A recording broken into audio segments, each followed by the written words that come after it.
We are here with the Tony. The Tony. The Tony. And he's here to introduce, or actually talk about, favorite monster movies. Since we still have the Halloween ensemble up. And Jeff. Dressed like Santa. Oh, I thought he was a Kool-Aid guy. Hoodie. He's a what? Kool-Aid man? I thought he was a Kool-Aid man. Ooh, yeah. Hey, Kool-Aid. Oh, You want to see him run through a wall?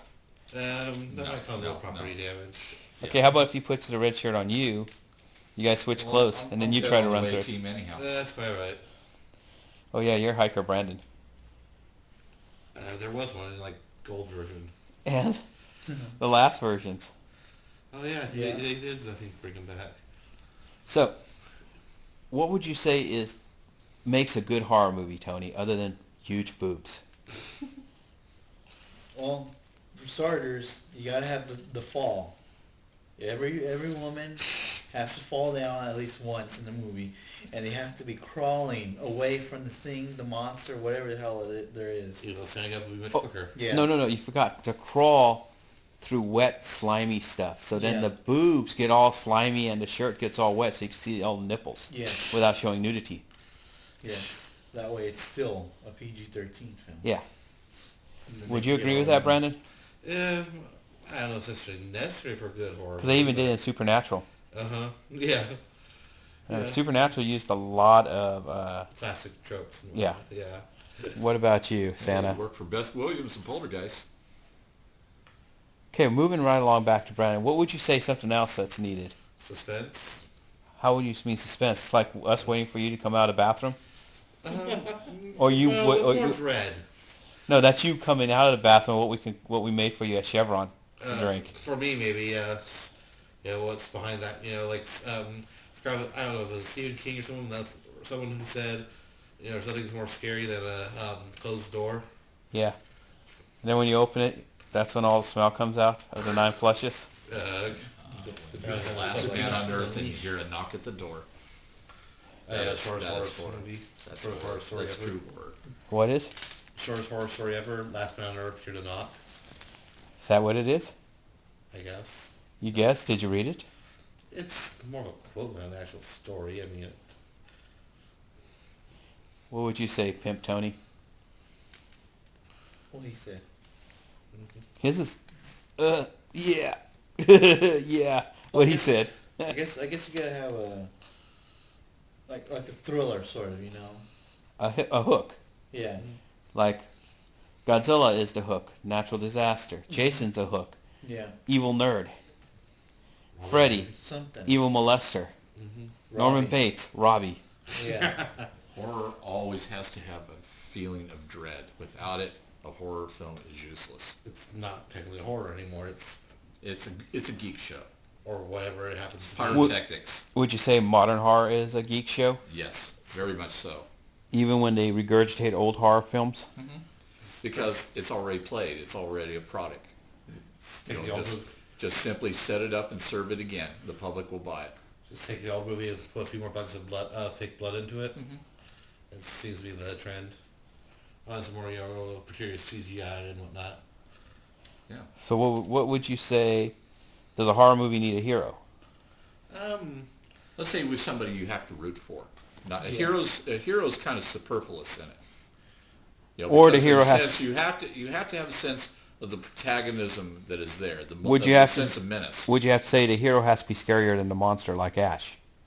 I would say you have to be on one-on-one to really work. Because you need to have that equal conflict. If it's just completely overpowering, then it's a force of nature motif, and you have to just simply get out of the way. Sci-fi is one-to-one. Horror, you have to be scarier than the monster. Remember, Sam Raimi, they basically set it up that his character, Ash, had to be scarier than all the monsters he was fighting. He had to be twice as vicious. But in Aliens vs. Predator, or even in Alien, Sigourney Weaver's on the same level as the monster. Eventually, you will see there that to survive, she had to become just as cold and unthinking. Well, there has to be like a build-up for the character as well. The character starts off just like any other guy, but then through trial and error, he becomes stronger and more and bigger than the monster itself.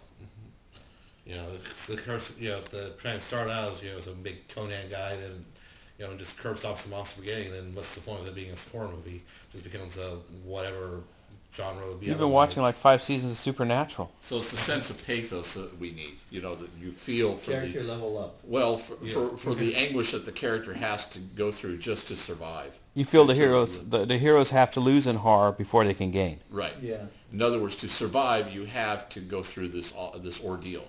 If you But don't, you have to be insane to go through the ordeal. Yes, but Even the way is already laid out to you. both Howard and Lovecraft both agreed Right. that for a hero to work in a horror film, he has to lose his sanity, and he can never step back into the sane world again. Right. He's stared into the abyss, and the abyss stared back at him. He got burnt by the flame. That's the difference between a sci-fi hero You will versus always live in that moment. a sci-fi hero. Life Can always may go on, but you will always live in that the moment. sci-fi hero can always return to normalcy. The horror hero can't. He's like a war veteran. He Yeah. still lives in that moment. Yeah, Every day of his life. because it's groovy. Yeah, it does bring up point. Usually And like a his sequel to broomstick. the movies, the survivor person usually is all has a whole shell shock thing feel to them and stuff. Like Sam and Dean, when the show starts, they're shell-shocked because they've been hunting monsters since they were children. Yeah, exactly. One's a military vet by the time when he's introduced, and the other one wants normalcy. And then when the show progresses after 5 seasons, the one that wants normalcy becomes the monster. Fox, yeah. Stuff like that. Rather than just being, But he was already born a monster. That was the whole point of it. We had that revelation as we went along. But that's a technicality. He was the son of a monster. That's a technicality. You don't find that out till later. Yeah, but still, he was damned by his birth. Yeah, but we didn't know that at first. No, that's a little different, damning and stuff. Because Brandon was damned. Do you love Fatty Patty? I don't even know where we keep correcting that. Because you don't know how, because it's true. Would you say it's true, Pimp Tony? Yes, it is very true. And they had a son blow up Jose. Jose too. Yeah. He had an Oedipus complex. He stole your woman from you. And that's his mother. I know. I'm sure Robbie is thrilled by the concept. I think Brandon's father wants to see his grandson. Oh, God. Would you like to see your grandson, No, I would not. Robbie? Come on out, Robbie. Because you traveled back through time, had you know what with his mom, then had realized it was a horror movie. Oh. Because after all, you gave birth to it. Oh, wow. And then its sequel, It's Alive. Yeah. Hey, It's kind of hard to argue that logic. hey. It's that permanent Chud baby in your family album.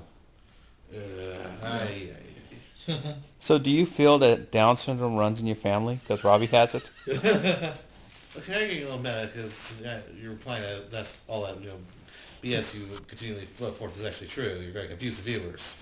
Okay, would you like to talk about Edward flipping you over like a pancake in Katie's For You of the World? With Edward? Okay, that's might be slightly. Hey, you didn't use a spatula? You know what? I need to weigh the options on that. See which one's actually worse. There's. Would you They're say... both way equal? That's the thing. It's a close call. But which horrible fantasy realm of you people is worse? Okay, leaving the fanfic world of Brandon for a moment, Thank God. we're going to the motif of the modern monster. What do you think of the modern monsters, Brandon? Like Lestat, Edward, Jacob. See why they're trying hard to make them prettier than scary. How do you mean? Well, case in point. You mean you point Tony? At the Edward drawing. Oh, Oh, yeah. I thought you were talking about Sarah Palin here. Well, that's scary too. Well, that can have some interesting sociological, political stuff to it, but yeah. She says, I look damn good. Actually, yeah, I could see that. I have style. I have class. Hell, the GOP's just burning itself down because they can't find somebody who looks as good as me. You know, that's the same stuff Jeff says about himself. Yeah. Every day in the mirror when he gets up. Every day. And so does Robbie. Gotta love it. Oh, yeah, I'm sure. Gotta love it. Because his mother said for him to say it. Because it builds character.